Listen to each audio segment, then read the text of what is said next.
Gangnam Namami. मैं doctor Mohan कामले। मैं B mechanical हूँ, एमटेक इन मशीन डिजाइन किया हूँ वीआरसी से, और पीएचडी किया हूँ वीएनआईटी से। उसके अलावा बाबा Saheb Ambedkar thoughts on national economy किया हूँ उस्मानिया यूनिवर्सिटी से। एक 5 साढ़े 5 साल एक पब्लिक सेक्टर में था, उसके बाद में मैं एकेडमिक्स में आया,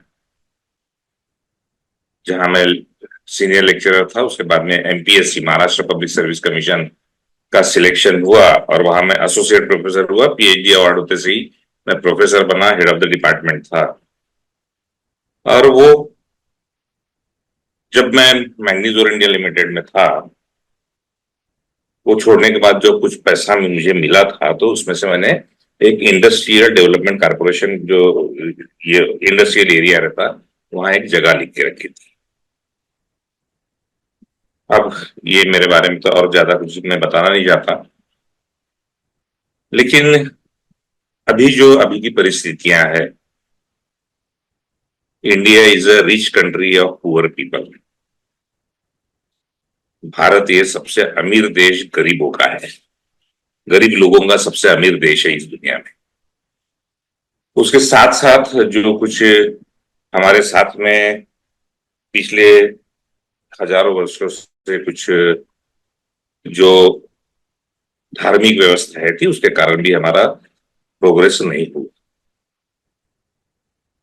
तो whatever the system which was there in existence, especially by the Hindus, उसके कारण हमारा प्रोग्रेस जबरदस्ती रोका गया। उसके बाद में 1952 में इस संविधान लागू हुआ। भले ही 1949 में उसको एक्सेप्ट किया गया,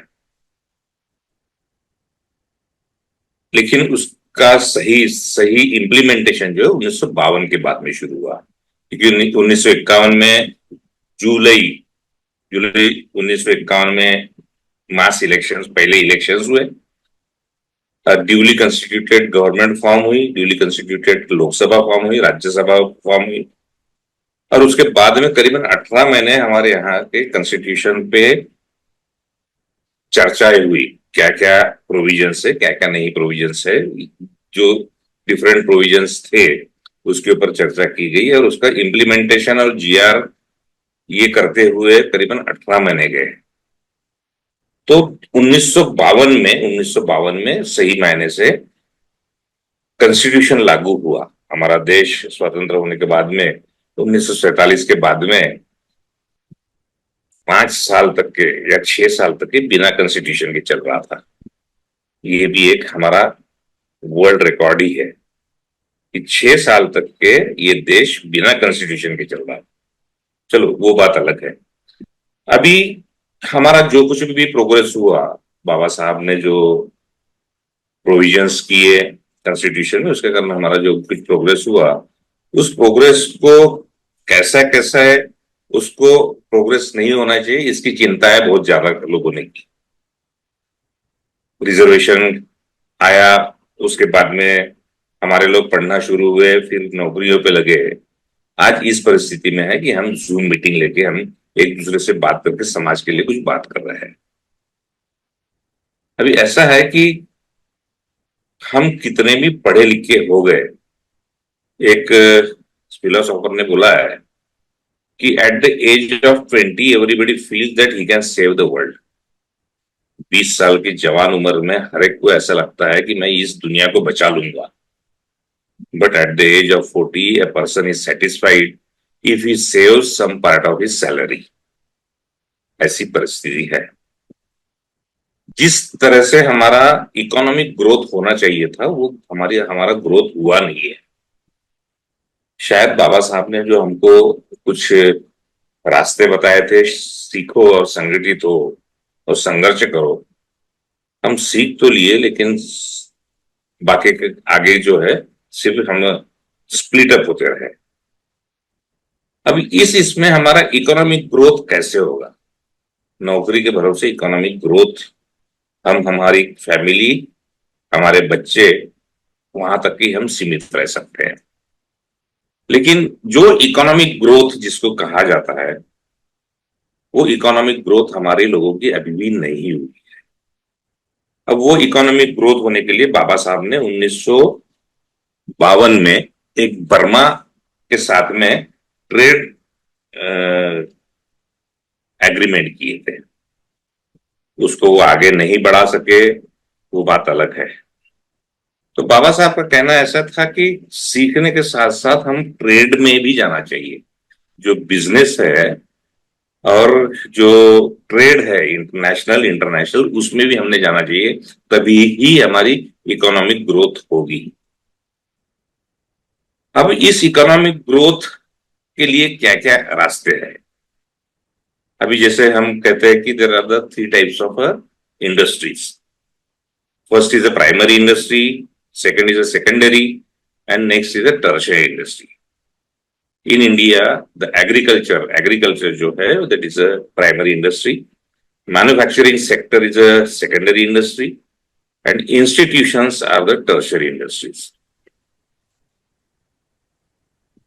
तो दूसरा जो तबका है, हम कुछ लोगों ने तो कुछ इंस्टीट्यूशंस निकाले हैं। कुछ इंस्टीट्यूशन हमारी चल रही है, जैसे बैंगलोर में कुछ आईएएस ऑफिसर्स मिलके कुछ एक एक इंजीनियरिंग कॉलेज शुरुआत की थी शुरू में। उसका एक्सपेंशन ऐसा है कि डॉक्टर बाबा साहब अंबेडकर नाम की एक यूनिवर्सिटी बैंगलोर में खुल गई है, जिसके अंतर्गत करीबन 150 उनके इंस्टीट्यूट्स हैं। तो हम टर्शियरी इंडस्ट्री में तो है, लेकिन सेकेंडरी जो इंडस्ट्री है, मैन्युफैक्चरिंग यूनिट्स में हम नहीं है। अब हमारे देश में सबसे बड़ा मुद्दा ये आता है कि we have the population pressure. हमारे ऊपर बहुत पॉपुलेशन प्रेशर है, उसके कारण कोई भी हमारी पॉलिसीज जो है उसको हम प्रॉपरली इंप्लीमेंट नहीं कर पाते हैं। उसके साथ साथ अभी जो परिस्थितियां है, 1983 में जो गैट एग्रीमेंट हुआ, उसके कारण जो प्राइवेटाइजेशन, ग्लोबलाइजेशन और लिबरलाइजेशन की प्रोसेस शुरू हुई। उस लिबरलाइजेशन एलपीजी प्रोसेस में मैक्सिमम गवर्नमेंट यूनिट्स को जो है प्रॉफिट ऑप्टिमाइजेशन के नाम पे प्राइवेट संस्था को तो सौंपा गया या बेचा गया। प्राइवेट संस्था को ट्रांसफर करते वक्त सभी रूल्स रेगुलेशन जो है वो उनके ऊपर इंपोज किए गए, एक्सेप्ट रिजर्वेशन।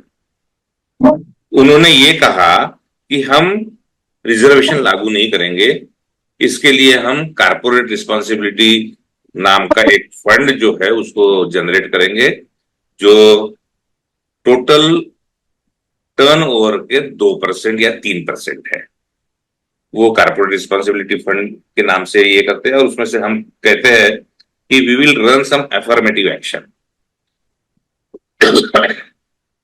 भारत में जैसे आरक्षण दिया गया है या रिजर्वेशन है, यूरोपियन कंट्रीज में उसी को अफर्मेटिव एक्शन कहा गया। ये एक बात रही। अभी सेकेंडरी मैन्युफैक्चरिंग यूनिट्स में 2012 में एक पॉलिसी आई है। वो पॉलिसी का नाम है पब्लिक प्रोक्योरमेंट पॉलिसी। उस पब्लिक प्रोक्योरमेंट पॉलिसी में उन्होंने एमएसएमई को कैसे डेवलप किया जाए उसके ऊपर बहुत ज्यादा एम्फोसिस या उसके ऊपर बहुत ज्यादा उन्होंने स्ट्रेस दिया हुआ है। उस पर्टिकुलर रीजन के लिए फाइनेंशियल अलोकेशंस भी दिया है। ये एमएसएमई जो है, micro small and medium enterprises department of MSME जो है, इसमें एक 2012 को जो प्रोक्योरमेंट पॉलिसी आई है, वो प्रोक्योरमेंट पॉलिसी में 2012 से 2015 तक के इट वाज अ वॉलंटरी, और 2015 के बाद में इट इज अ मैंडेटरी। उसमें क्या खास है? अभी टोटल जो हमारा देश का प्रोक्योरमेंट है वो करीबन 4 ट्रिलियन है। Trillion means 10⁻13। 4 ट्रिलियन इतना प्रोक्योरमेंट भारत हर साल करता है। अब उस प्रोक्योरमेंट में 4 ट्रिलियन प्रोक्योरमेंट में 20% was earmarked for the MSME, जो उसमें से 20% जो है वो MSME ही से लेना है, माइक्रो स्मॉल या मीडियम एंटरप्राइजेस से ही लेना, ऐसा मैंडेटरी उन्होंने provision MSME department, ministry of MSME ने और मिनिस्ट्री ऑफ कॉमर्स और मिनिस्ट्री ऑफ फाइनेंस तीनों ने इसके GR और स्टैट्यूट्स निकाले हुए हैं। उसमें आगे एक बहुत सुंदर ये किया गया है, ये पब्लिक प्रोक्योरमेंट पॉलिसी में पहले 20% of total procurement was earmark for MSME, और इस प्रोक्योरमेंट पॉलिसी जो है 2012 की public procurement policy, 20% of 20%, that is 4% is earmark for the schedule caste, schedule tribe and women's entrepreneurs. अभी वो एनहांस करके 25% किया गया है। सो टोटल 4 ट्रिलियन में से 25% यानी 1 ट्रिलियन MSME से ही खरीदना है पूरे सरकारी संस्थाओं को, सरकारी ऑर्गेनाइजेशन को, और उसमें से 25% यानी करीबन 25 लाख करोड़, इतना जो है 25 लाख करोड़ का प्रोक्योरमेंट ये MSME से करना है। इस 25 लाख करोड़ MSME में से और उसमें के 25% यानी अबाउट 6.25% ये SC ST और वीमेन्स एंटरप्रेन्योर से करने का उसमें प्रोविजन है। अब पिछले साल करीबन सेंट्रल गवर्नमेंट की जो ऑर्गेनाइजेशंस है, इन्होंने 45,764 करोड़ की खरीदी की है। उसमें से ये MSME से 45,764 करोड़ की टोटल प्रोक्योरमेंट जो है ये MSME से किया गया है। और अभी जो MSME का फाइनेंशियल 224 का है वो फिगर 58,744 करोड़ है। अब यदि 58,744 करोड़ का MSME से फाइनेंशियल 24 में किया गया है, उसका 6.25% करीबन 519 करोड़ ये SC ST और वुमेन एंटरप्रेन्योर से करना है। ये जो प्रोक्योरमेंट है ये बराबर हो रहा है या नहीं हो रहा है, उसके लिए एक कमिटी फॉर्म की गई है।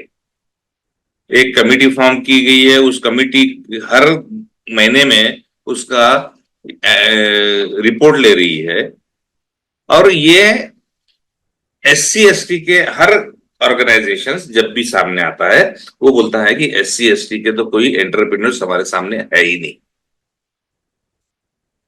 SC ST के कोई एंटरप्रेन्योर्स हमारे तरफ पार्टिसिपेट ही नहीं होते। तो उसके लिए भी फिर गवर्नमेंट ने उसमें अमेंडमेंट लाया कि हर ऑर्गेनाइजेशन को ये मैंडेटरी कर दिया है कि आप SC ST और वुमेन्स एंटरप्रेन्योर को डेवलप करने के लिए आपका CSR फंड यूज करिए। उसके अंतर्गत उनको ट्रेनिंग कंडक्ट करना है, उनको बताना है कि हम क्या क्या चीज खरीदते हैं साल भर में, ये क्या चीज आप खरीद सकते हैं। You form a company, you registered your MSME and start participating in the tenders, ऐसे ट्रेनिंग में सब कुछ बताया जाता है। तो ये बहुत बड़ी हमारे पास में अपॉर्चुनिटी है। तो इस अपॉर्चुनिटी को शायद मैं इस फोरम में जो बात कर रहा हूं, शायद काफी सीनियर लोग हैं, स्पेशली इस फोरम में जो ग्रेजुएट लड़के हैं। देखो वेदर अनएम्प्लॉयमेंट जो है वो दिन ब दिन कितना बढ़ता जा रहा है, एवरीबडी इज अवेयर अबाउट। तो ये unemployment whether it is a liability और whether it is a opportunity, ये हमको सोचना है। यदि हम उसको अपॉर्चुनिटी करके सोचते हैं तो there are so many organisations which are ready to fund you, there are so many organisation, there are so many agencies, जो एजेंसीज है आपको मदद करने के लिए तैयार है कि, लेकिन आपकी मानसिकता वो होनी चाहिए, हाँ मुझे एंटरप्रेन्योर बनना है। यदि वो एंटरप्रेन्योर बनने की मानसिकता यदि हमारे में तैयार हुई तो शायद इकोनॉमिक पावर, जो हम पावरलेस है इकोनॉमी में, तो शायद हम इकोनॉमी में कुछ तो पावर एक्वायर कर सकेंगे। उस संस्कृत में एक ये है कि आलस्य कुतो विद्या, अविद्यस्य कुतो धनम, अधनस्य कुतो मित्रम, अमित्रस्य कुतो सुखम। बिना पैसे के कुछ नहीं होता इस दुनिया में। बातें करना, भाषण देना, उसकी स्किल डेवलप करना, लेकिन अल्टीमेटली जो भी हमारा एम है, हमारा जो पर्पस है, वो आता है पैसे पे। तो ये इकोनॉमिक पॉलिसी, इकोनॉमिक ये जो है, इकोनॉमिक स्ट्रेंथनिंग के लिए ये एमएसएमई का जो ये पब्लिक प्रोक्योरमेंट पॉलिसी है 2012, ये वेल डिक्लेयर्ड है, वेबसाइट्स पे अवेलेबल है।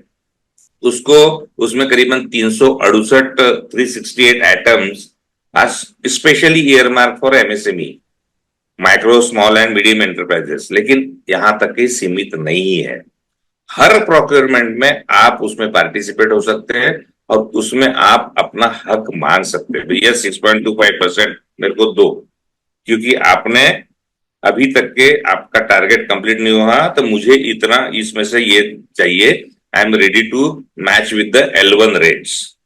तो ये मानसिकता हमको हमारे बच्चों में, जो यंगस्टर्स है, इसमें डालने की बहुत जरूरत है।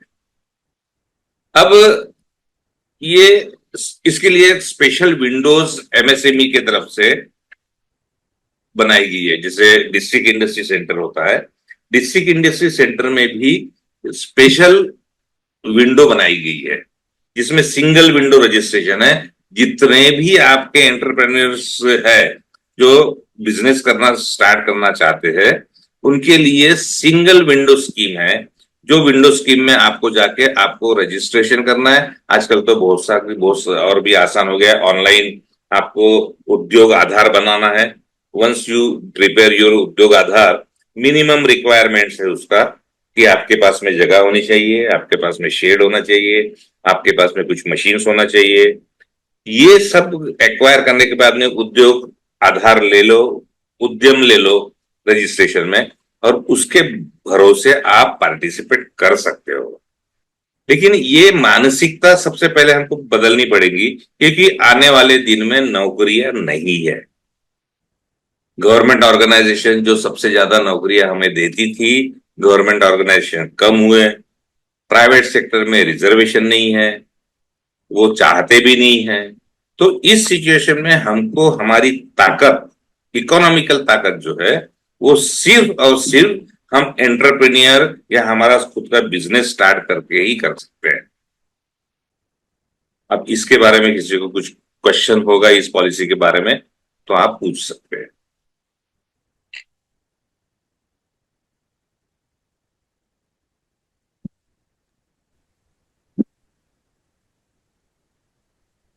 सर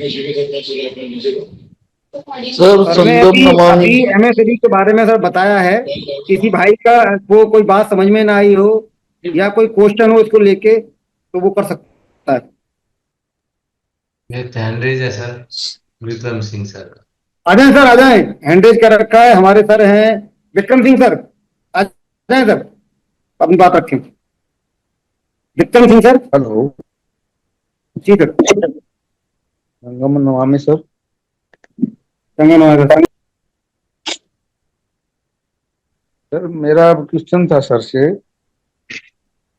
कि ये जो अभी एमएसएमई के बारे में बताया इन्होंने, कोई एज एज बाउंडेशन भी है क्या? पर्यटन एज बाउंडेशन है क्या सर इसमें? कोई बिजनेस करने के लिए कोई एज फैक्टर नहीं है। हाँ, बैंक में यदि आप लोन लेने जाते हो तो 60 साल के ऊपर वाले को लोन देने से हिचकिचाते हैं। इसलिए मैं बोल रहा हूँ कि शायद मैं ये जो फोरम है, ये प्रॉपर फोरम नहीं है जिसके सामने मैं बोल रहा हूँ। लेकिन आप इसको स्प्रेड कर सकते हैं जो यंगस्टर्स है उसके लिए। नहीं सर, मार्केट में कई तरह इस तरह की कंपनी बनाए बैठे हैं और रोज कुछ ना कुछ डालते रहते हैं व्हाट्सएप वगैरह पर, ईमेल वगैरह पर। वो कितनी सही है सर? क्या चीज? आजकल एमएसएमई पे कंपनियां बनाए बैठे हैं, हम्म। वो मार्केटिंग कर रहे हैं पैसे भी लेते हैं, हम ये करवा देंगे, ये करवा देंगे, ये कितनी सही है सर? देखिए, भारत में ऐसा है कि इकोनॉमिक ऑफेंस के लिए या बदमाशी करने के लिए कोई सजा नहीं है। अभी हम देख रहे हैं करोड़ों रुपए लोग लेके भाग गए, लेकिन इकोनॉमिक ऑफेंस में अभी तक के किसी को सजा नहीं हुई है। तो लोग अपना जैसे भी ये कहते हैं, कुछ तो भी बेवकूफ बना के, कुछ तो भी ये हम कंपनी बना देंगे, हम आपका रजिस्ट्रेशन करा देंगे, हम आपका स्टार्ट करा देंगे, हम आपको ऑर्डर दिला देंगे, ये बोल के अपने पैसे ले लेते हैं और भाग जाते हैं। बहुत कम कंपनियां हैं, बहुत कम ऐसी एजेंसीज है जो इसमें प्रॉपरली काम करती है। लेकिन उस एजेंसी की तरफ हम क्यों जाए? हम खुद को डेवलप करो ना उसमें। आपको मालूम है वेबसाइट पे सब दिया हुआ है, वो डिपार्टमेंट्स आपको आइडेंटिफाई करना, उस डिपार्टमेंट में जाना है, वहां के लोगों को पूछना है, वहां के लोगों को बताना है, उसके पूरे पॉम्पलेट्स और उसके पूरे लीफलेट्स इंफॉर्मेशन ऑनलाइन अवेलेबल है। वो ऑनलाइन पे जो इंफॉर्मेशन अवेलेबल है उसमें पढ़ाई करो, उस पर्टिकुलर डिपार्टमेंट में जाओ, उस पर्टिकुलर डिपार्टमेंट में जाके वो कंसर्न ऑफिसर से भी लिए, उससे इनपुट्स ले लीजिए, उससे फॉर्म ले लीजिए और उसको भर के दीजिए। क्यों एजेंट के पास में जाते हो? क्योंकि हमको मेहनत नहीं करना है। यानी पहले दिन जब शुरुआत है, देखो बिजनेस जो है आपको कैसा है कि पैशनेट होना पड़ेगा, पागल होना पड़ेगा उसके लिए। अब लोग तो वहां सोते, यानी मेरी नींद ही नहीं खुली, बोलते अरे भैया जब यदि बिजनेस स्टार्ट करना है ना तो तुम सूरज को देख के तुम्हारी सुबह मत शुरुआत करो, सूरज को तुम्हें देख के उसकी सुबह शुरू करने दो। तो इसका मतलब सूरज उगने से पहले आपको नींद में से उठना पड़ेगा, वहां से शुरुआत करनी पड़ेगी। जी sir, thank you sir, thank you.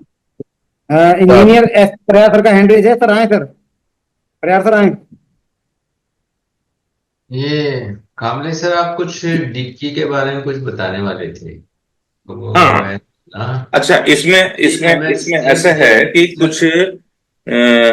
Organisation सामने आई हुई है। अभी जैसे एक ऑर्गेनाइजेशन बहुत आगे बढ़ नाम से आ रही है, वो है Dalit Indian chamber of commerce and industry, dicky.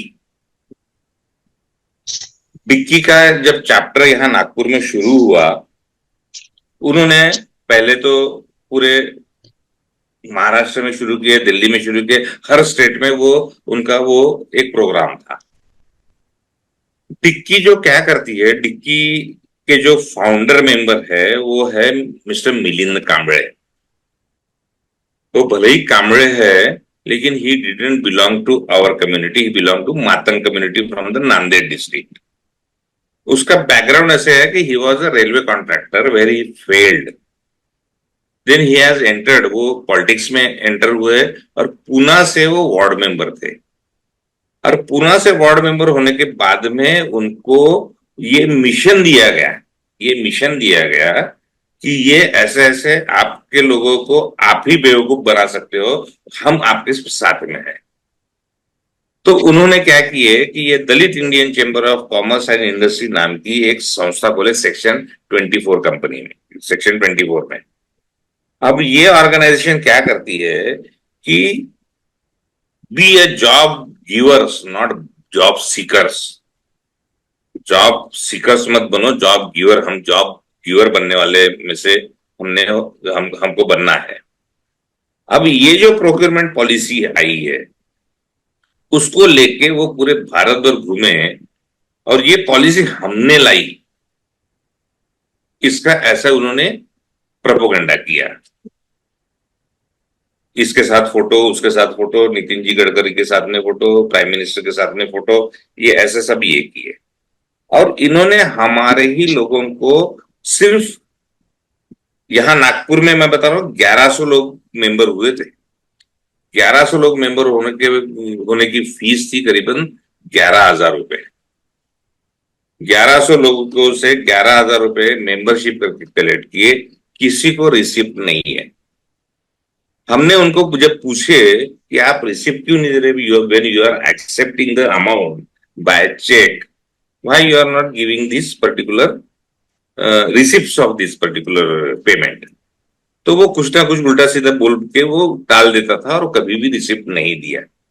उसके बाद में उन्होंने शुरू किए कि हमारे लोगों के लिए हम एक टेक्निकल एडवाइजरी कमिटी बनाएंगे, जो नए लड़के जो आएंगे उनको बिजनेस कैसा करना, कौन सा बिजनेस करना, कैसे करना, कहां से लोन लेना, ये सब बता के हम करके भी देंगे, ये एश्योरेंस दिया गया है।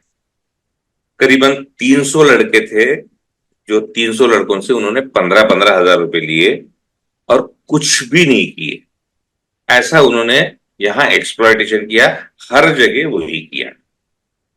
अब ये जब पता चला तो बेचारे उसमें से तो कुछ लोग तो गरीब भी थे, जो 15 हजार रुपए देने वाले थे कि बिजनेस डाल के देने वाले हैं, इस नाम से बेचारों ने 15 हजार रुपए कहीं से ये करके दिए और उसके बाद में उन्होंने वो सब डुबा दिए। अब ये आदमी को फंडिंग इतना अभी ऐसे ही हर सिटी में कर रहा है। वो महाराष्ट्र में नागपुर में किया, पूना में किया, मुंबई में किया, औरंगाबाद में किया, उधर कोल्हापुर में किया। तो ऐसा रगड़ पैसा वो कमा रहे हैं, स्टेट वाइज भी वो जा रहे हैं, हर स्टेट पे भी जा रहे हैं। और यही वो अभी तक के वो यानी नॉर्मल होटल में भी उनकी मीटिंग्स नहीं होती है। अभी तक के बोले बहुत हो गए, हम नीचे नीचे थे, अभी हम बहुत ऊपर का सोचना चालू करेंगे। 3 स्टार और 5 स्टार के नीचे वो मीटिंग्स भी नहीं लेते और प्रोग्राम में नहीं लेते। तो ऐसा करते करते करते करते इन्होंने जो पैसा जमा किए, बीच में एक मैगजीन निकाले इन्होंने। वो मैगजीन ऐसी थी कि millionaire Dalit entrepreneurs of India. उसमें करीबन उन्होंने 200 या 250 लोगों का वो बायोडाटा छापा है कि ये आदमी का, जैसे मुंबई में कोई एक जाधव नाम का आदमी है जो इसमें ये काम करता है, ऑयल एंड नेचुरल कंपनी में जो प्लेटफॉर्म मैन्युफैक्चरिंग थी, वो प्लेटफॉर्म मैन्युफैक्चर करके सप्लाई करता है। नागपुर में एक मिस्टर राउत करके है, उनका इमिटेशन ज्वेलरी का बहुत बड़ा बिजनेस है। तो ऐसे लोगों का उन्होंने एक मैगजीन निकाला है, उसका नाम दिए दलित मिलियनर एंटरप्रेन्योर्स ऑफ इंडिया। ऐसे 250 लोगों का वो उन्होंने मैगजीन निकाले और वो मैगजीन जो है वो प्लानिंग कमीशन ने उसको रेफरेंस ली और वो बताया कि इकोनॉमिक ग्रोथ इस समाज की अभी इकोनॉमिक ग्रोथ इतनी सुंदर हो गई कि देखो मिलियनर है इसमें, और हमारा स्पेशल कंपोनेंट प्लान का अलोकेशन आधा कर दिया, 50% कर दिया स्पेशल कंपोनेंट प्लान का। Schedule caste component plan, special component plan जो है उसका अलोकेशन गवर्नमेंट ने 2014 में आधा कर दिया।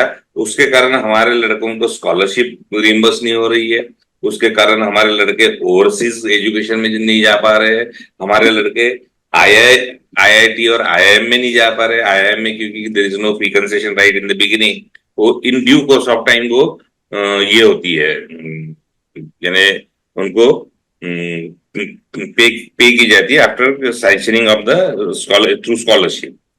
लेकिन ये परिस्थितियां होने के कारण स्पेशल कंपोनेंट प्लान में 50% रिडक्शन कर दिया। किस लिए? ये जो मैगजीन है millionaire, Dalit millionaire in India, Dalit millionaire industries in entrepreneurs in India, ये ऐसे रेफरेंसेस ये करके ये समाज के लिए बहुत बड़ी यानी ये घातक हो रहा है ये। और वो आदमी जो है Milind Kamble, he is a person of BJP, he is a staunch follower of RSS. यहाँ जब भी आता है वो संघ के बिल्डिंग में जाके वहां लोगों से मीटिंग करता है, मिलता है। तो ऐसे लोग, अभी कैसा है कि मैं बीच में सुना कि हरियाणा में भी बहुत जोरदार उसका प्रोग्राम हुए, पंजाब में भी हुए, दिल्ली में भी हुए, उधर नोएडा में भी हुए, यूपी में भी वो ये हो रहा है, साउथ में भी ये हो गया है। और ऐसे करके ultimately he is damaging our society. तो we should be aware of such organisations. हमने ऐसे ऑर्गेनाइजेशंस को रोकना चाहिए, सिर्फ अवेयर नहीं होना चाहिए, हमने रोकना भी चाहिए। इसलिए मैं डिक्की का लॉन्ग फॉर्म हरदम बोलता हूं, it's a dacoit institute of corrupt and cunnings of India. 6.25% year mark किया गया है एमएसएमई के लिए। 6.25% MSME belongs to the scheduled caste, scheduled tribe and women's. अभी भारत में 6 मेजर ऑयल कंपनीज है। एचपीसीएल है, भारत पेट्रोलियम है, और जो गवर्नमेंट की जो है करीबन 6 पेट्रोलियम कंपनीज है। अब ये पेट्रोलियम कंपनीज जो है रिफाइनरी से लेके अपने डेपो में लाती है, और वहां डेपो से ये पूरा उसके एरिया में उसको डिस्ट्रीब्यूट होता है। अब उस वो डिस्ट्रीब्यूशन के लिए इनको ऑयल टैंकर्स की जरूरत होती है, बराबर है। ये ऑयल टैंकर्स जो है वो ये प्राइवेट प्लेयर्स प्रोवाइड करते हैं। गवर्नमेंट के पास में टैंकर्स नहीं है, प्राइवेट टैंकर्स ये करते हैं। तो ये 40%, 20% और 20%, पहले 4% था। 4% के इसमें टोटल रिक्वायरमेंट था 3,500 टैंकर का, 3,500 टैंकर का इस 4% में। तो 3,500 टैंकर्स का हमको ईयर मार्क करो SC ST और वुमेन्स के लिए। उन्होंने वो गवर्नमेंट से निकाल लिए, ऑर्डर निकाल लिए। उसके बाद में वो डायरेक्टिव दिया गया कि पूरे इसको पूरे जो SC कंपनीज जो है, ये पूरे जो 3,500 टैंकर जो है, ये 3,500 टैंकर को ये कंपनियां इनको काम देगी। अब 3,500 टैंकर तो किसी के पास थे नहीं, इन्होंने दूसरी कंपनी फॉर्म की और अशोक लेलैंड से ये किए, एग्रीमेंट किए कि आप पर चेसिस हमको कितना देंगे पैसा। तो उनको करीबन 3,500 में से 10% यानी 350 टैंकर वो free of cost Ashok Leyland दे रहा था, यदि 3,000 का ये यदि दे तो उसके ऊपर उन्होंने 30% सब्सिडी मिलेंगी और 15% स्टेट गवर्नमेंट देंगी। ऐसा 45% सब्सिडी के भी GR निकाल लिए, और 15% का जो ये था सब्सिडी का गवर्नमेंट ऑफ इंडिया का, वो पैसा भी नोडल बैंक के पास में चले गए, जमा कर दिए। अब नोडल बैंक को ऐसा लगा, नोडल बैंक तो स्टेट बैंक ऑफ इंडिया है, तो नोडल बैंक को ऐसा लगा कि हमारे पास तो 6,500 करोड़ रुपए आ गए पहले ही, तो क्यों ना पटापट 3,500 टैंकर्स को उन्होंने लोन दे दिए। उसके बाद में वो ये लेने के बाद में क्या, चेसिस लेने के बाद में उसके ऊपर जो टैंकर बनाने का है वो कंपनी से इन्होंने टाई अप किए, और उनसे भी जो पर टैंकर है जो करीबन कुछ शायद 27-28 लाख का वो बनता है टैंकर, उसमें से भी 10% इनका शेयर रहेगा। और यानी वो करीबन 3,500 जो टैंकर है 28 लाख के हिसाब से, उसमें 10% इनको देंगे और ये उनसे बना के लेंगे। ये वहां ये हुआ। उसके बाद में इन्होंने और एक कंपनी फॉर्म की है, doctor Baba Saheb Ambedkar logistic company. वो लॉजिस्टिक कंपनी में अश्योर किए कि तुम सिर्फ टैंकर लो, टैंकर हम चलाएंगे, ड्राइवर हम रखेंगे, मेंटेनेंस हम करेंगे, उसका माइलेज हम देखेंगे, उसके टायर का ये करेंगे, और जो पैसा आएगा आपको कंपनी के द्वारा उसमें से 10% हमको देना है, 90% हम आपको देंगे। ये 3,500 टैंकर में से सर करीबन 90% टैंकर पहले 6 महीने में NPA हो चुके थे। इतना उन्होंने पैसा ये अलग अलग तरीके से डिक्की वालों ने एक्सप्लॉइट किया हमारे लोगों को। कुछ तो लोग ऐसे थे कि उनको मालूम भी नहीं था कि उसके नाम से टैंकर है। इतना बड़ा स्कैम हुआ है ये, लेकिन कहीं उसका कुछ ये नहीं है। आज भी बैंक के पास में जाओगे तो जो पब्लिक प्रोक्योरमेंट पॉलिसी के अंतर्गत जो टैंकर्स आपने फाइनेंस किए, क्योंकि कैसा है कि मिनिमम 30,000 किलोमीटर का उसको माइलेज यदि मिलता है तो वो ब्रेक इवन पे आता है। अब बिजनेस है, वहां कोई तुमको कंसिडरेशन नहीं है, first come first serve basis और best service best offer basis, इस बेसिस पे वो काम करते हैं। तो उसके कारण कैसा है कि वहां जो लॉबिंग चला, इनको 3,000 के जगह 1,000 भी किलोमीटर का माइलेज नहीं मिला। 1,000 किलोमीटर का भी इनको जो है डिस्टेंस जो है वो ऑपरेटिंग में नहीं मिला। उसके कारण मैक्सिमम ये जो है वो NPA में गए। उसके बाद में बचा था 30% स्टेट गवर्नमेंट का सब्सिडी, वो अभी तक के लोगों को नहीं मिला। कुछ देर बाद में, कुछ साल बाद में शायद उसमें से भी उन्होंने फिर कर्टेल डाउन किए, पहले 30% अश्योर किए थे, कुछ तो भी 20% वगैरह वो ये हुआ, डिस्बर्स हुआ है। तो इस प्रकार की ये जो एक्टिविटीज है, इकोनॉमिक ऑफेंसिव एक्टिविटीज में डिक्की इन्वॉल्व है।